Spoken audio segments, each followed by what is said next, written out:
Hello, everybody. Josh Neighbors here, Locked On Nationals podcast. Today it is the 16th of May, 2022, and joining us today it is Matt Weyrich of NBC Sports Washington. We are talking Juan Soto and Maikel Franco. A couple different conversations we're going to have today about those guys coming up with Matt on the show today. Hope you all enjoy. You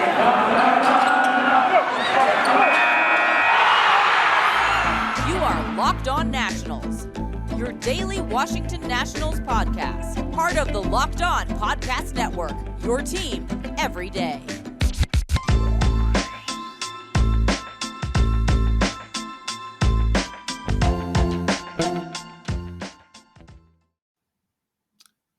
Once again, I am Josh Neighbors. He is Matt Weyrich from NBC Sports Washington. He joins us every single week.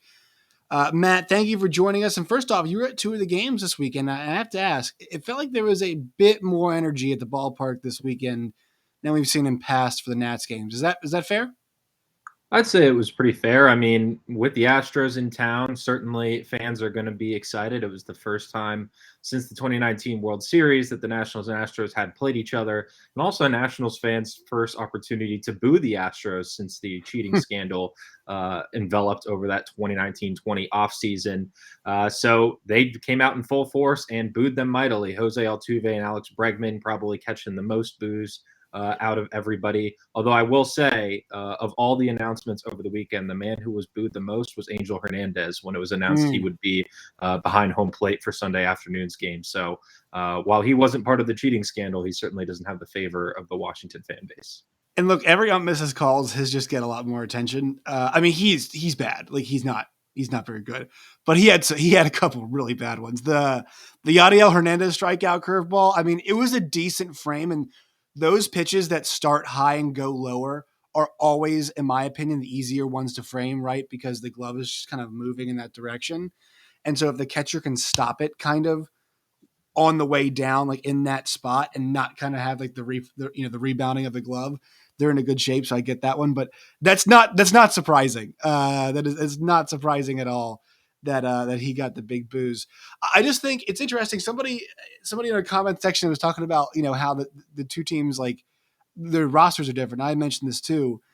The Nationals had a long stretch where they were contending for titles. I think the upshot of making the playoffs is if you make it, you can win, right?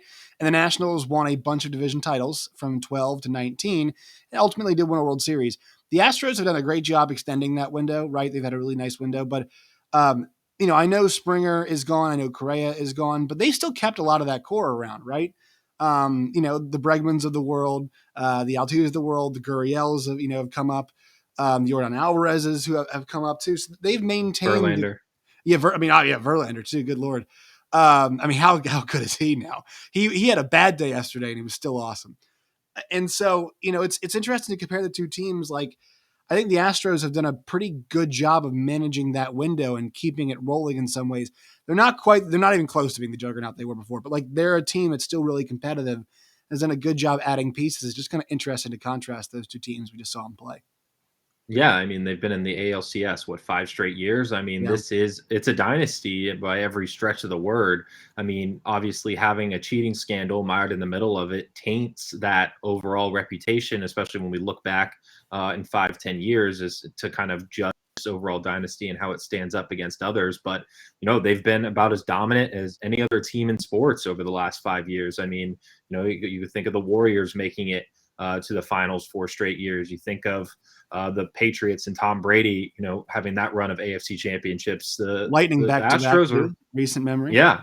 They're still in it now this year too. They're still in it. Yeah. Just barely beat the Leafs. That was a great series. But that was a good series. I think the Astros right now are as far as current dynasties go, probably the best or maybe the second best behind the Lightning in all of sports right now. So you got to really count them as a successfully orchestrated window here. You could say the same about the Nationals, but ultimately, when you only win one playoff series over an entire, or one, I should say, you only advance into past one year, you advance past one playoff series.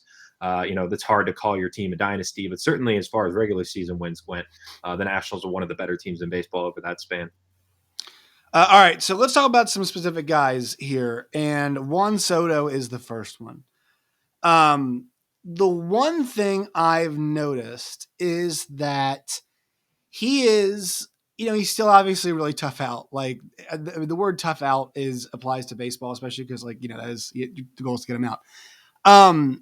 Not as difficult as it has been in the past.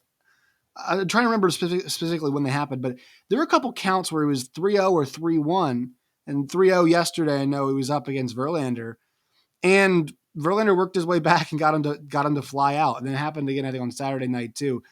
What do you think's up with Juan? Because his numbers, look, they've gotten better. He's hitting for more power, but you can have some more success against him. Like, he's not as challenging to get out as it felt like he was last year. I mean, yeah, look, walks are going to happen for Juan no matter what. He's always going to get his walks. His on base percentage is just below 400 right now. It's one of the best in baseball, and is going to continue to be one of the best in baseball because that's just who Juan Soto is. But he has expanded out of the zone a little bit. He's been swinging at pitches more often that are outside the zone than maybe he has in other seasons. I believe his outside the zone swing rate is his highest since 2019. So 2020 and 2021, he was able to be a bit more selective. And we've seen this from Juan before. Back at the trade deadline last season, right after all those veterans were shipped off to other teams, Soto went through a little bit of a slump. And this is in the middle of this second half that he had last year that was downright historic. He was the first player to have a on base percentage over 500 in the second half since Barry Bonds. I mean, it was an all timer. But for a good 10, 11 games, he really struggled to kind of grapple with the fact that this was his team now, and every pitchers were going to avoid him at all costs, and he had to be continue to be as selective as he had with his pitches, and ultimately he was able to come around and be that guy. But we're seeing it this year. He's going a bit out of his comfort zone this year to make things happen. He's taking big hacks and missing big. I mean, he still has 8 home runs on the year. He's off to a better start through 36 games than he did last season. But the consistency isn't there in coming through in clutch situations. I mean, he's a sub 100 batting average with runners in scoring position this year. That's just not what we've expected to see out of Soto. And certainly, you can tell that this guy who's, literally only 23 years old is putting a lot of pressure on himself to come through because the Nationals just aren't seeing it on a consistent basis from the lineup. Yeah. And you kind of wonder, like, where is that coming from, this pressure he's putting on himself? And you could see it too. He has been really frustrated with himself pretty visibly on the field at times. Now somebody might counter and say, look, the numbers in May are really good. He's 288 in the average department, but 373 on base compared to 406 that we saw back in the first month of the season in April. And that was 79 ABs. And look, these are not huge stretches of numbers, but I kind of like to do the month stats. I think it's just always a good snapshot of where in time of where a guy is. It's always usually a nice, pretty good sample size, right? So we're halfway through May now. And then, on the other hand, the slugging percentage is up and the OPS is up. So I think that you're seeing, like you mentioned, like when a guy this talented does press at times, like he'll come up big. He really will come up big. We've seen a lot of moments of that. But you mentioned the guys on base situation. Like this almost feels like it's a situation for this Nationals offense, which actually is in some metrics has been decent. At times it feels like it's really not. It almost feels like, hey, your job should be to get on base for Josh Bell, who's the real bat in the lineup, which is the funny thing to say. You and I have talked about this, but like that should kind of be the aim, right? And look, it's not like he's not getting on base a ton. It's just he's not getting on as much as he was last month, and I feel like it's a bit more noticeable the ways in which he's pressing right now.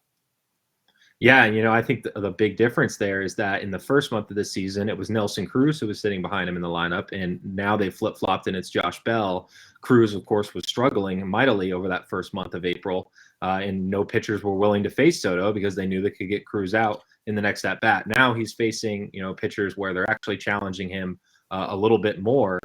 Maybe not with a lot of pitches inside the zone, but, trying to get him to chase, especially upstairs. And so far he's been willing to do that.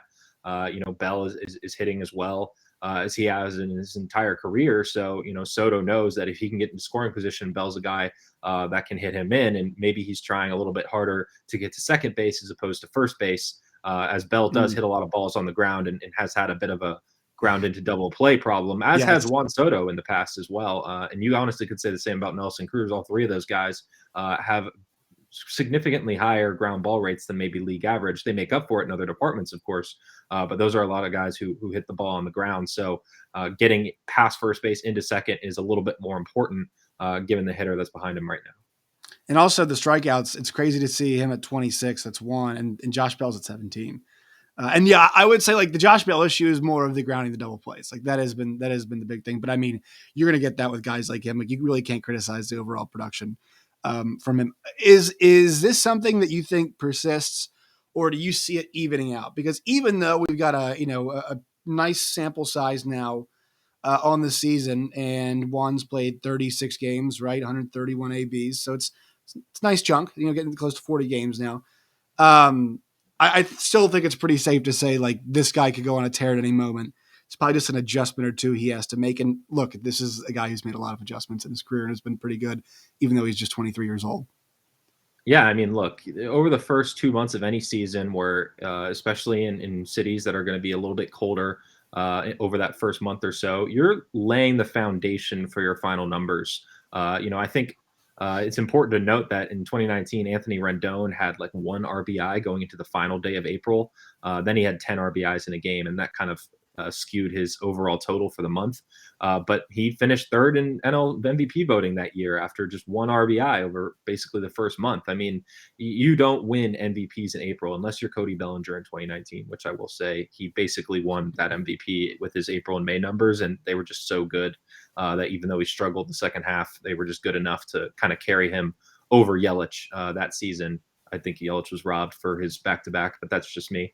But Soto, like I said, last year, he wasn't off to as good of a start OPS wise or on base percentage wise as he is right now. So if he does, similar things to what he did in the second half last year, he's going to finish with even better numbers this year. And, Soto's going to win an MVP one of these seasons. And I don't see any reason why it couldn't be this one. I don't think that anyone outside of Manny Machado is really making a big case for the MVP so far. And, we'll see, if he can maintain that level of production and where Soto sits once we get closer to April, September. All right, August, quick break. September, Oh, yeah, you got no worries. Quick break for word from our sponsors, and we'll talk about Maikel Franco. Today's show is brought to you by Built Bar. Go to Built.com today. It's Built.com, promo code LOCKED15, LOCKED15, LOCKED15. They have these new birthday cake puffs. They're delicious. I just actually got a few of them sent to me. They taste very good. They only have 150 calories, 16 grams of protein, and 9 grams of sugar. It's limited time flavors, so make sure you guys go and get some now. Use the promo code LOCKED15, LOCKED15, LOCKED15 at Built.com today. All right, so Matt, the one guy I want to ask you about is Maikel Franco, because yesterday he basically, he got himself to a point now where he is the second leading man on the team in terms of RBIs. And, I didn't say he's not an invaluable part of the offense, but he's a valuable part of the offense now. And so I don't know what the track is for Carter Kieboom coming back. You can refresh us on that. But this is not a guy you can just take out of the lineup. And also the defense, like at times, has been like really awesome. He's had some tough plays at times, but like I would say the more glaring issues on the left side of the infield have come from Alcides Escobar more often than that, it feels like, compared to a Franco. If you disagree with that, that's totally fine. But I would say like this is not a guy you can just take out of the lineup. At first, I was thinking, okay, he set a nice bar for Carter Kieboom to maybe match. At this point, like I don't know if you can take him out if he keeps up this well. You can file this under stats that don't matter, but I think it's pretty hilarious. Okay, only 4 players this season have at least 10 doubles and 20 RBIs. Those players: Bryce Harper, Nolan Arenado, Paul Goldschmidt, Maikel Franco. Talk about some company right there. I mean, Franco is not putting up crazy OPS. He's not drawing any walks whatsoever. He has nice pop. He'll hit the occasional home run, and they will go a long way. We knew this coming in. But for a guy who's been hitting primarily 6th and 7th in the lineup, I think the Nationals will absolutely take that as somebody who can kind of lengthen their lineup a little bit, because as we talked a lot early on in the season, they were really struggling to get production from that bottom third of the order, and Franco was part of that, but he's settled in nicely. Defensively, he has been a little bit shaky. I think that him and Escobar have both been very inconsistent. Franco's made some incredible plays this year. Yes. We mentioned Manny Machado earlier in the show. He's channeled his inner Manny Machado on some defensive plays this year, making some crazy highlights I didn't know Franco was capable of. But he's also, thrown away the routine ground balls, and that's something that both him and Escobar have done, and Davey Martinez has made a point of emphasis multiple times this year as something that needs to be cleaned up. He says they're both veteran guys, and he wants them charging those balls and being more aggressive, not letting the play come to them, but going toward the ball, making plays happen. He thinks that Franco and Escobar are both better when they make plays like that. So, I think overall the Nationals have to be happy with his production. Things are certainly going to be a bit complicated if he's still hitting the way he is when Kieboom is ready to return. He has resumed throwing down in West Palm Beach, but we do not yet have a timetable on his return. As far as we know, he has not played in any kind of game action to this point, so he's still building up strength in that elbow, which he had multiple injuries to. Avoided Tommy John, which was, I believe, on the table for him in spring training, but does have a mass flexor strain and an overall elbow sprain or something along those lines. So it was a pretty significant elbow injury for him, and he's still building up strength there. So I wouldn't expect it to be quick for him to come back. But like you said, it's going to be difficult to justify taking Franco out of the lineup, especially with how inconsistent this overall group has been. The bats are playing pretty well. I mean, the Nationals offense, it does score in bunches. They're undefeated when they score 10 plus runs in a game this year. So if there is any path to success for the Nationals, it's score 10 runs in a game. But they do just kind of explode for runs. We saw this weekend, they dropped 13 on the Astros on Saturday to snap Houston's 11. The problem is they sandwich those in between a 1 and a 0. Yeah. That is the problem. Shut out on Sunday, and as you mentioned, only one run on Friday. So that's just kind of the up and down nature of this lineup, with Cruz being inconsistent and Soto, going in really only drawing walks for good stretches. That's just kind of how things are right now. But this overall, the group, the numbers are pretty solid overall. They're second in the National League in hits, behind only the Mets. So, this group can hit, but it's because guys like Franco at the bottom have just kind of all of a sudden putting together big performances. So, just put your, I know, people don't always love this, but put your managerial hat on. And this is specific for the Nationals. Like, what do you do when Kieboom comes back, or with the injury, just think like just playing this out. I mean, it's a weird situation, right? Because Carter Kieboom is the guy with more, I would say, youthful cachet in that department, right? He is the higher prospect. He is a guy the Nationals, although it hasn't been great, he's still just 24, right? So there's still plenty of time for it to work for him. Maikel Franco is a bit older. This is, probably as good as it gets for him, unless he goes to some other level that we don't know. It doesn't, don't know he has. Spin this forward. Like, do you think it's still the right move to put Kieboom in that spot and then, see what happens to Franco, or try to move Franco? Like, what do you think is the right thing to do here? I think the nice positive thing here, and I mentioned this yesterday, this does give them options, right? And this is kind of what they wanted out of some of these guys, is if they play well, it gives them options. Hey, we could hang on to a Josh Bell, and it's going to cost them more now because of, they're waiting. We've talked about that before. Nelson Cruz, right? D. Strange Gordon, I was never really too high on. I didn't really think that one was going to yield anything in terms of the trade department. But Maikel Franco was the other guy. He was a guy kind of looked at saying, with his pop, with what we know he can do, if he finds a nice home here and becomes a valuable asset around the trade deadline. So I think the positive here is that they've got options, but it's an interesting question. You have to think, like, if this does persist, what do you do? The team's not going to be winning games, so maybe it's probably smart to go back to Kieboom. But also, you might want to see, hey, should we bring Franco back for a year or two, 1-year contract, kind of cheap, and stick him back there? I think there's a few ways to go here. Yeah, honestly, if it were me, with the managerial cap on / GM cap, organizational cap, however you want to phrase it, I would slow play it with Kieboom as long as possible, as long as Franco is still hitting. If Franco is still putting together solid numbers at the plate, he's hitting for power, he's doing what we expect a productive Maikel Franco to be doing, then you take it slow with Kieboom. Let him build up as long as possible down in the minor leagues, down in West Palm Beach. Send him on a rehab assignment to AAA that really is more of just an assignment to AAA. have him play down there for as long as possible. You can keep him down there for 21 days on a rehab assignment. So you could leave that whole 21 days. And then, if it comes to it, wait until the trade deadline. Wait until Franco can be shipped off somewhere else. You get a prospect or two for him, and then you have Kieboom for the last 2 months of the season, which is exactly what we saw last year with him getting playing time after they cleared spots in the infield via trade. So, I wouldn't rush Kieboom back by any means. Yes, the Nationals do need to see what he can do if he still is able to turn his career around and start putting together some strong numbers. But he lost that chance to be their opening day third baseman when he got hurt in spring training, not by his fault by any means, but that's just kind of, what happened. And Franco has run with the playing time. So as long as he's still hitting, I think he still needs to be in the lineup.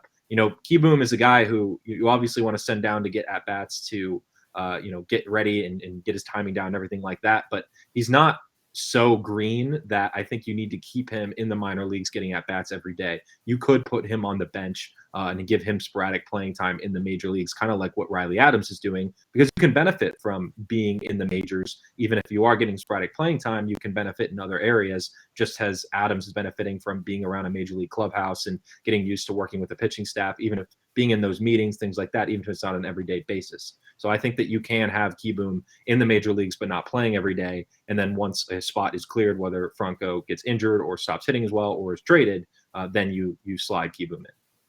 Finally, get some pitching notes. So Patrick Corbin, it was going well, and then it wasn't going well. I think he and Josiah Gray did the same thing this weekend. They left a lot of pitches over the plate to a lineup that's really been hitting very well. And while Eric Fetty, there's a lot of problems with Eric Fetty, and I think we talked about his nibbling issue that he has. That's almost kind of the better way to approach a lineup like this, right? Is just as opposed to Josiah Gray challenging the first hitter he sees and getting taken deep, and then challenging the next guy he sees and getting taken almost deep, and getting taken deep by Alvarez. That's almost kind of the better approach. I think both those guys much better for Josiah Gray. He learned the lesson this weekend. Corbin just made a few mistakes, I felt like. I still think there's a lot of positive momentum there. I understand pitch count wise when they brought him back out in the seventh. Didn't feel like that was the right move. I agree. I thought that, he had just given up a home run in the previous inning. Verlander was out of the game. The bullpen's been pitching pretty well. Just, pull Corbin out when it would have been a quality start. Only 3 runs in 6 innings. You'll absolutely take that. No need to force him to go 7. He had his pitch count down of 78 pitches going into the 7th. So that's not a high pitch count by any means. And a guy of Corbin's, veteran stature is someone who would absolutely want to take that ball and go back out for the 7th. And he's even done it going 8 innings in a start this year. But you want this guy to be stringing together productive starts. And he had until this point 3 straight starts, all with Riley Adams behind the dish, I might add, in which he had pitched very well. Maybe not crazy numbers or anything, but much better by Corbin's standards. And he wasn't in line for the win or anything like that. So there was nothing like that to kind of influence the decision. I felt like he should have gone with the bullpen. They didn't. Ultimately, gives up another home run. It really just kind of spoils that outing. But he talked after the game. He was very curt, just kind of saying he felt good. Just didn't make pitches when he had to. I felt like you said, he left a lot of pitches up over the plate, and that's exactly what Davey has talked about. He said early in the game, pitches were down. He was really hitting his spots. I felt like he did get away with a few pitches over the middle of the zone. His heat map showed that he was drifting up a bit towards that middle upper echelon of the strike zone there. But overall, I thought it was a solid outing for him, and then he just kind of fell apart at the end. That was tough for him. He can continue to build and do well moving forward, but certainly a bit of a step back from the trend that we have been seeing. All right, one more quick word from our sponsors. We'll get you out of here. Today's show is brought to you by Rock Auto and rockauto.com. It's the best place for affordable parts for your car or truck. When you guys go to rockauto.com today, make sure you all let them know that Locked On sent you. They are an auto parts online shop and serving customers for 20 years.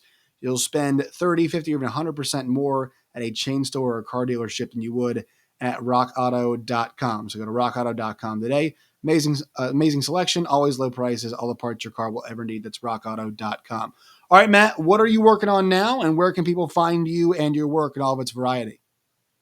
Yeah, just taking this team day by day. Aaron Sanchez is on the bump tonight. I'll be watching from home with the rest of you, but looking forward to a winnable series in Miami with the Marlins coming into this series. I believe they're 3-11 in the month of May. So this is definitely an opportunity for the Nationals to string together some wins. We'll see what they can do. You can check out over at sportswashington.com, and I'm on by Matt Weyrich. Yeah, it's also a road series. That's why it's winnable too. The Nats not very good at home so far this year. Very All right, true. Matt, appreciate your time as always. Absolutely. Thanks, Josh.